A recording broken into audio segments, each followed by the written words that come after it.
አባዬ አይወደኝም።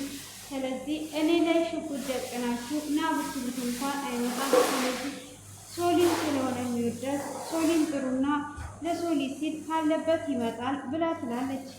ሆኖም እንግዲህ እነሱም ያንን በሰሙ ሰዓት እሺ አሁን የሶሊን ስልክ ቁጥር አንዳችሁ ስጡኝ በማለት ይላል። ሰርኬ በፍጹም አይሆንም ብትል እንኳን ወይዘሮ አዜብ ትሰጣታለች። ወይዘሮ አዜብም እንግዲህ እንደሰጠች ለሶሊ ይደወልላታል። ሶሊም እንግዲህ ፍቅረኛው ቤት ነበረች። ሆኖም እንግዲህ በአዜብ ስልክ ስለሆነ የተደወለላት ትደነግጣለች።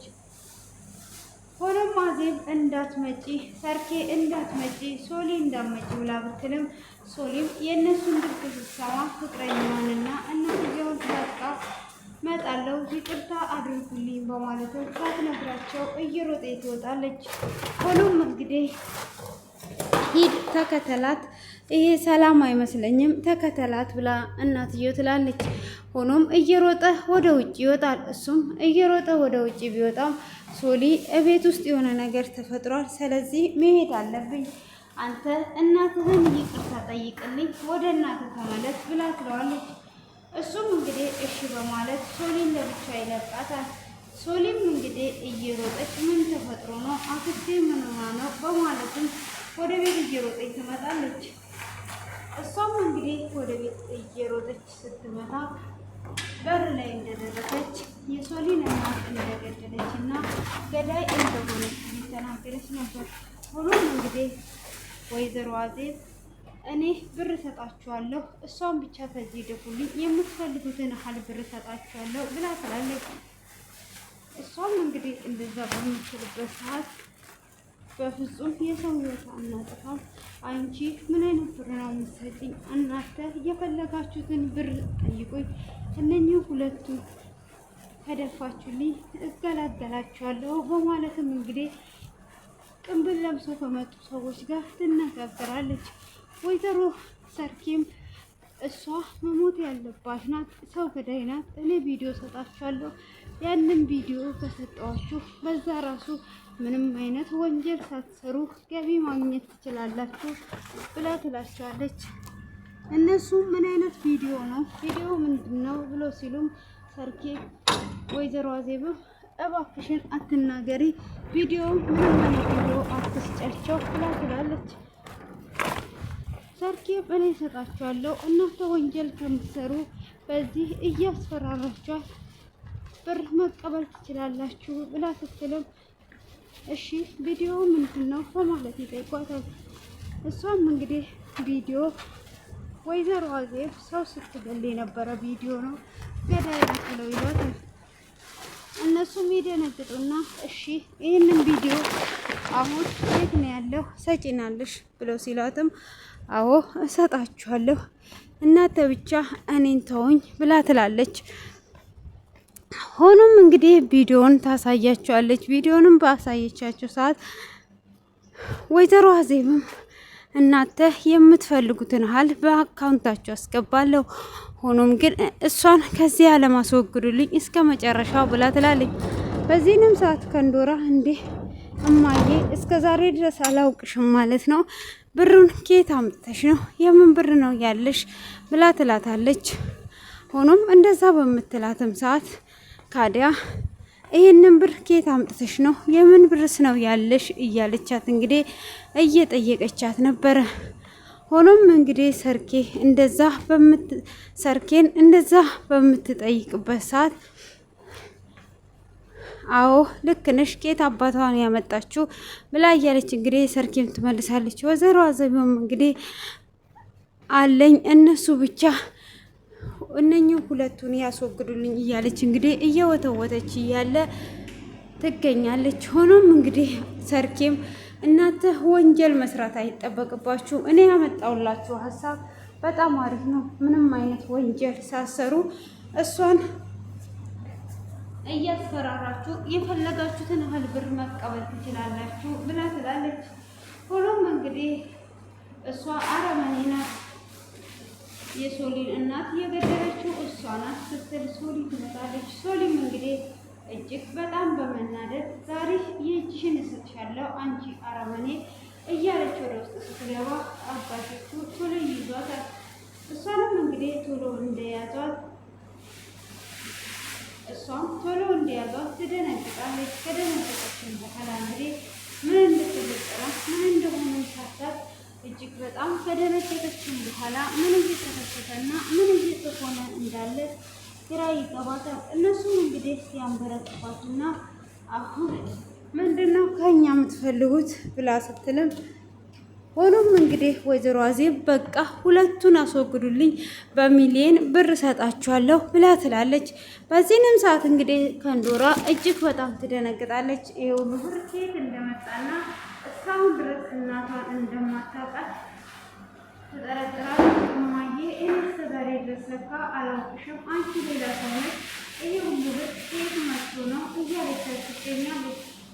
ሆኖም እንግዲህ እንደዛ ስትላትም አንቺ አሁን ዝም በይ፣ እነሱ እኮ ሁለቱን አስወገዱልን ማለት ያሰው በሉ ንብረት ሁሉ የኛ ሆነ ማለት ነው ብላ ትላታለች። ሆኖም እንግዲህ ከንዶራ እጅግ ደንግጣለች። እናቷ ይሄ ሁሉ ብር እንዳለ የምታውቀው ነገር አልነበረም። ሆኖም እንግዲህ እንደዛው እየወተወተች ከንዶራም ከመጣች በኋላ ሶሊም ከመጣች በኋላ አቶ በሉ ጋር መደወል ይፈልጋሉ። ደጋግሞን ሲደውሉለት እንግዲህ የአቶ በሉ ስልክ ቁጥር አይሰራም ነበር።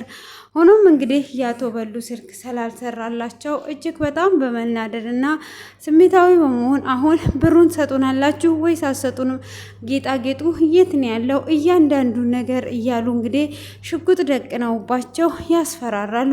በዚህንም ሰዓት አዜብ እሺ እናንተ የማትገሏቸው ከሆነ እኔ ሁለቱንም እገላቸዋለሁ፣ ሁለቱንም እናንተ ቪዲዮ እየቀረጻችሁኝ እገላቸውና ከዛም በኋላ እናንተ የምትፈልጉትን ብር እሰጣቸዋለሁ።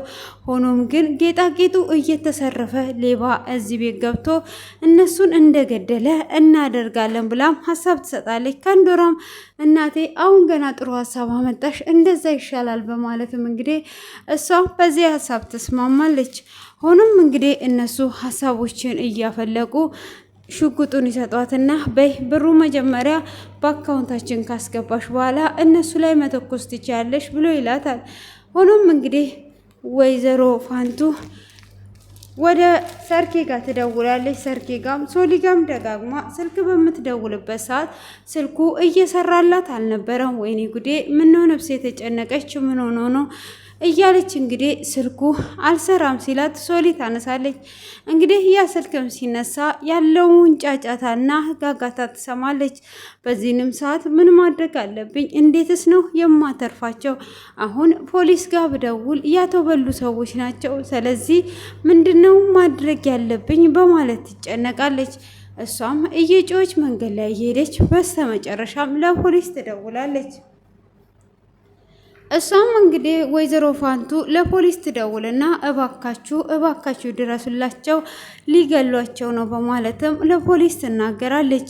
ሆኖም እንግዲህ እነሱም ደግሞ እዛ ጋር እያስጨነቋቸው ነበር።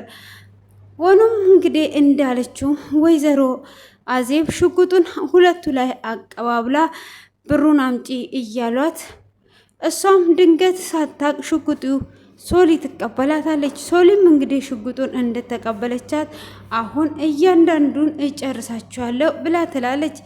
ሰርኬም እንግዲህ ሶሊ እኔ መሞቴ አይቀርም ተኩሽባቸው ብላ ትላለች።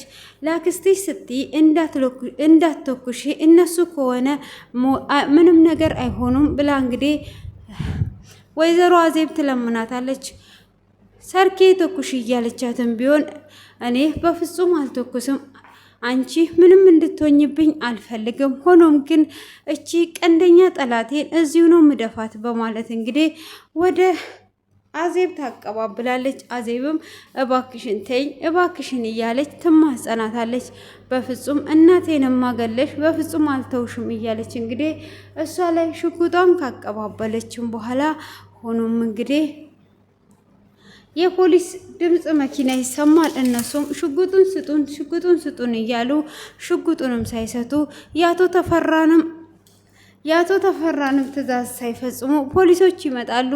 እነሱም እግር አውጪኝ ብለው ተራርጠው ከወጡ በኋላ ወይዘሮ ሰርኬም አዜብ ላይ ሽጉጧን ታቀባብላለች። ለምን ለፖሊስ አሳልፌ ያልሰጠውሽ መሰለሽ ብላ ትላታለች።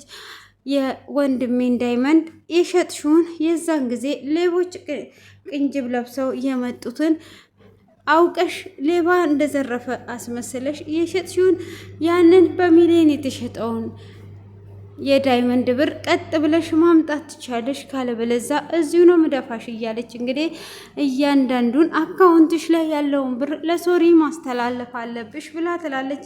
በዚህንም ሰዓት እንግዲህ ከንዶራ እንዴ እማዬ ምን እያለች ነው ያለችው ብላ ስትላትም አንቺ እናትሽን መቼ ታውቂያታለሽ? እያንዳንዱን ነገር እኔና እሷ ነን የምናውቀው እያለች እንግዲህ ሰርጌም ሆኖም እንግዲህ ዛሬ ላይ እያንዳንዱን ሚስጥር እያወጡ እንግዲህ በፍርሃት አንድ ሁለት እያሉ ያደረጉትን ነገር ምንም ነገር ሳይገረፉ ተናግረውታል። እንግዲህ ሰርኬም ደግሞ በፍጹም እንደማትለቃትና እንደማትተዋት እየተናገረ ትገኛለች።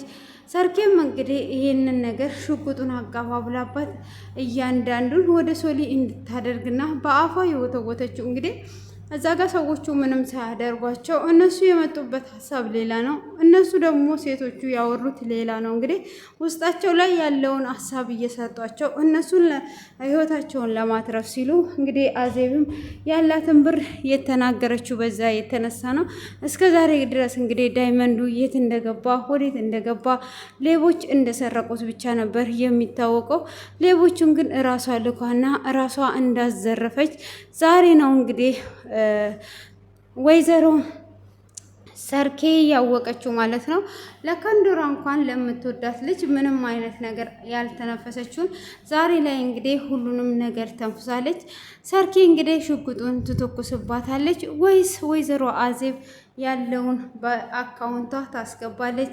እንግዲህ ይህንን ነገር እናንተ ግምታችሁን ኮሜንት ላይ ማስቀመጥ አለባችሁ። እኔ እንግዲህ የሆነ ሰው ደርሶ ሰርኬን የሚያስቆማትም አዜብም የማታስገባ ነው የሚመስለኝ። የእናንተን ሀሳብ ደግሞ እንግዲህ ኮሜንት ላይ እጠብቃለሁ። ቀጣዩንም ክፍል በጉጉት እንጠብቃለን። እንግዲህ ፋንቱ ድራማ ብዙዎችን የሚያነቃቃና የሚያስተምር ነው። በጣም እንደምትወዱት እርግጠኛ ነኝ። ደግሞ አስተያየት እየሰጣችሁ ነበር፣ ቀጣዩ ስትሉኝ ነበረ። እንግዲህ ቀጣዩን ይዤላችሁ ቀርብ ያለውኝ የዛሬው እንግዲህ ይሄንን ይመስላል። ውድ የተከበራችሁ የተወደዳችሁ የምወዳችሁ የማከብራችሁ የማራኪ ቤተሰቦች እንግዲህ ሰብስክራይብ እና ላይክ ማድረጋችሁን እንዳዘነጉ፣ ኮሜንቱንም እንደዛው